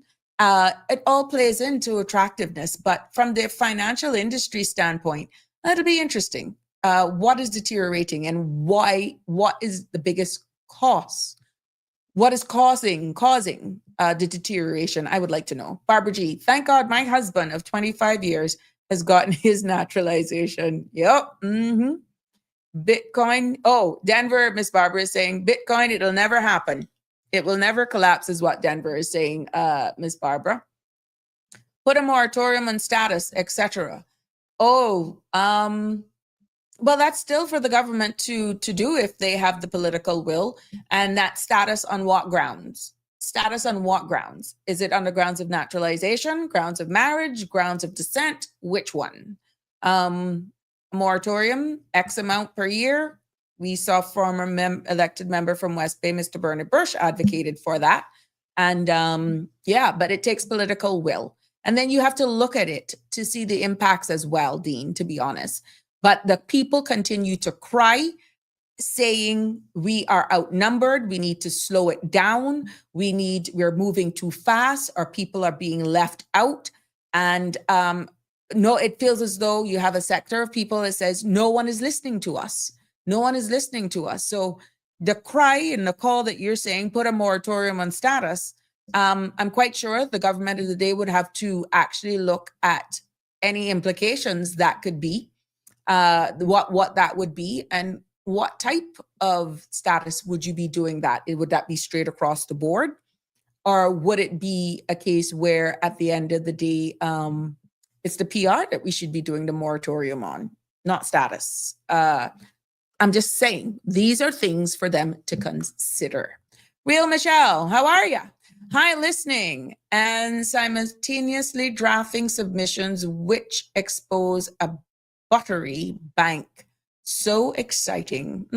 I can feel it in the words. Intentional fraud and cartel criminality is real and rife in Cayman. Yeah, you're okay though, Real Michelle. Hope you're doing okay. Denver. Well, basically a certain prominent lawyer indicated that in a talk show a few months ago. Really? Oh, okay. About our banking industry deteriorating. Oh, interesting. And well, it's definitely a different side from what our government is saying. And I guess it's saying we're still attractive jurisdiction. And that's why the cable, the Maya, the Maya, whatever that cable bill that was just passed the other day, and how it's going to play for our healthcare and the banking industry and keeps us connected to the world. And these are all infrastructure that makes us very unique. You see the MOU and the Cayman Islands in the UK the other day just joined up forces by being the international hub here, where the Honorable Premier and Minister J.E. Banks and the Minister of Finance was also there in welcoming this industry. And it was because of the legislation that we are now passing. It is now because of all of the digital infrastructure now that we are actually putting in place along with the legislation that we're creating an environment that is making the jurisdiction very attractive, Denver. So as this continues to evolve, we've seen where the Premier as well has shook hands with some official from India and doing, please don't quote me, but showing the ties with India as well. I saw that in the public's domain as well. So we continue to see these relationships, whether or not as a common person you agree with who they're shaking hands with or not. The Cayman Islands must be attractive. And for us to be getting these type of recognitions and that sort of stuff. So Denver, I'm going to look to see if I can find that. If it's anything and you got the link, 936-8255, message me to tell me that. Just WhatsApp me there on the 936-8255 so I can see exactly for more context as to why. But it would be interesting. Our banking industry has gone from I believe 15 billion down. I don't remember okay. Well, well, if that is the case, then is it a farce? Is what we're saying now they're trying to rebound? Is it because we're trying to recoup? And if there are just certain things that we need to put in place to make us still be a viable jurisdiction for the banking industry, the financial industry, this will be interesting, Denver. But I would love to actually hear that, to look deeper into that. Those things get me going. Real Michelle. The exposure will be worldwide and may be the start of the end for the banking industry. A culture of criminal activity became the norm. Watch this space, you will be gobsmacked, as will the world. Well, definitely, Real Michelle. Keep it locked. We got definitely keep on this one. Yeah, very interesting. But I would really love to get someone from the financial industry to I don't know, to just put context into the level of conversations that we're having here. What makes us attractive, yet our people still feel that they value little to nothing? And this is why, again, kudos to Sariba in leaning into the government and answering the call. Who will be next? Will it be the Bankers Association? Will it be, what other industry will be next? Will it be the insurance industry? What other industry will be next so that we can would it be the utility companies? It will be interesting how the business sector responds to this as we continue to, when you hear about private to public partnership, these are some of the things that they're talking about, right? And Sariba has definitely stepped up and hoping now that come February of 2026, first-time homeowners will see a difference of $5,000, and that's good. I must say, congratulations to them for that. The Real Michelle, okay, yeah, all right, good. That's the 936-8255. Send me the WhatsApp, and then I can see if I can find it to bring context to it, right? And we can discuss it here. Remember now, Friday, my last day. I know a lot of you don't like to hear that. Last day for this year. I'm going to take some time. It's the company registration and no income tax, which initiated the banking boom in Cayman. Oh, okay. Yep. And that was one of the leading things I can remember as a child growing up, that if you did not want to work in a bank, like everybody aspired, like that was the way to go, getting to the banking industry. Other areas you didn't even look on, Michelle, as a young Caymanian growing up. Everyone was trying to get a job in the bank. Yeah, so it's amazing. It's the company registration and no income tax, which initiated the banking boom. Yeah, no income. It definitely makes us very attractive. No income tax. And this is why certain legislation has to put in place, because movies that have been shot here paints a different light on the jurisdiction. And we are trying, and I'm paraphrasing now, the premier saying we want to take that stigma off of us, as we're only looking at housing, quote unquote, money that is tainted, dirty money, that we want to stop that. And with all of these things, that laws and legislation and infrastructure that they're putting in place, they will hopefully break that stigma for what the Cayman Islands is known for. Dean says we have a two-party government, nationalist and conservative liberal. That's Dean's opinion. Yep. And I've heard that a lot recently for true. Yep. So you may have a lot of people agreeing with you, Dean. Tartarian, I read the book, The Secrets of Banking, and learnt that banks by law are not supposed to lend money and take your promissory note. Interesting. Maybe I need to look into this banking thing. Look, I'm not a person for numbers. I tell them, oh no, I'll make it for you. And I'll know if you take anything from me. But oh my God, it was never my strong point. Was never. But you take $1 from me, I bet you I'll know. Banksters are gangsters. Oh, I like the ring of that. Well, you know what? We have come to an end of another episode of Sabrina Speaks, just like that, for this Open Mic Wednesday. I want to thank all of you for your comments. I want to thank all those persons for their calls and for your participation as we continue to learn and grow in this space. That is why our tagline is so profound. We're voices of the islands and conversations for the world. And it takes a lot out of me. I have to now, Denver has got me on. I want to find out about this. And even I'll dig up into something that I saw about Bermuda, not picking on my brothers and sisters over there in Bermuda, because they're very similar to us here. Our tourism and finance, banking is what they make their income from. But there was something that I saw the other day that led to immigration reform that pretty much had a kicker to them. I will go and I'll double check it myself and come back and report my findings for sure. Some banksters call it hot money or sticky money in their quarterly reports. Literally, they use that. Really, Michelle? Oh my. Hot money or sticky money. Look here, I need to look into more of this. Things that this just gets me going. Connie Bonnie, have a wonderful night to you too, my love. Anita, how are you? So you really think the 5,000 from Sariba is a great amount? No, I didn't say it was. I thought it should be more a view of increasing the price for land. What I'm saying is the actual gesture, Anita. I like the fact that at least one industry stepped up, and it is the beginning of things to come. Whether or not the amount of money that they're doing is one step to maybe bigger things, I applaud them for stepping up.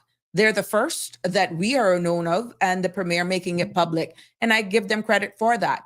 Maybe from this one step, there'll be greater and bigger things.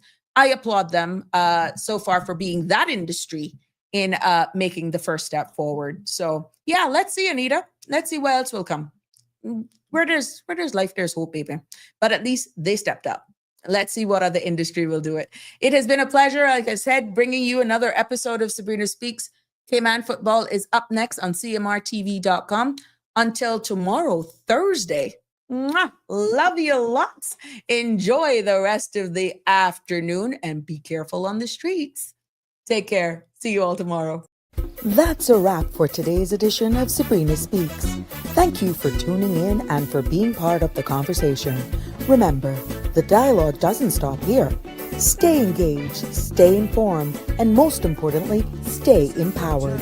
We'll be back tomorrow at 5 p.m., same time, same place, right here on CMR TV and radio, where your voice matters and your truth is heard.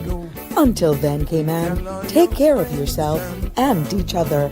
That's it for today's edition of Sabrina Speaks, where your voice matters, your story counts, and your truth is always welcome. Join us weekdays from 5 until 6:30 p.m. right here on CMR TV as we dive into the topics that matter most to you.